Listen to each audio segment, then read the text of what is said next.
it's just funny watching how the pendulum swings so much, right? About three-fourths of the way through the Indiana game last week, everyone was incredibly down on Mendoza. He leads the game-winning drive. Simpson plays really well.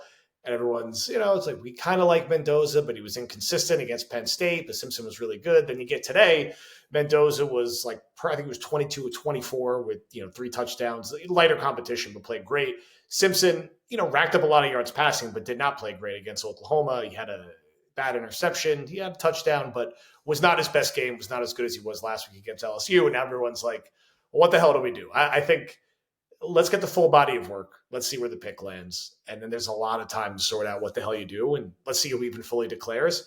I expect that pendulum to continue to swing a good amount. And I don't want to make any overly firm proclamations in the middle of November when there's so much time left on different things that could change the outcome of how this draft could play out. Because I still think it's very much in play that the Jets could draft a quarterback this year or wait all the way to next year. I think as of today, it's a 50-50 thing. It's just too early to say either way. All right, questions. First one from Dana Lagondo. If they don't love Mendoza or Simpson, or they fall out of pick range for them, is there a chance they do what the Saints did with Shuck, with Say Nussmeier, now that LSU has finally admitted he's hurt?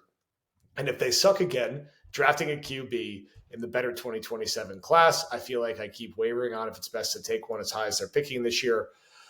It's going to depend on where they pick, right? Are they picking third? Are they picking ninth?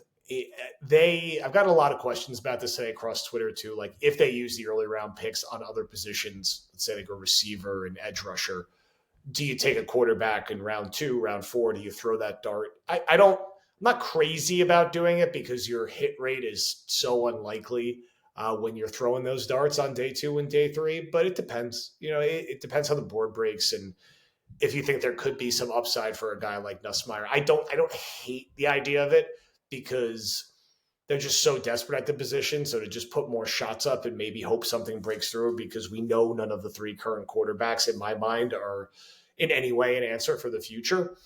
I tend to think if they decide they're not drafting a quarterback, they would not draft one in the second round. I think their first 4 picks will go to other positions.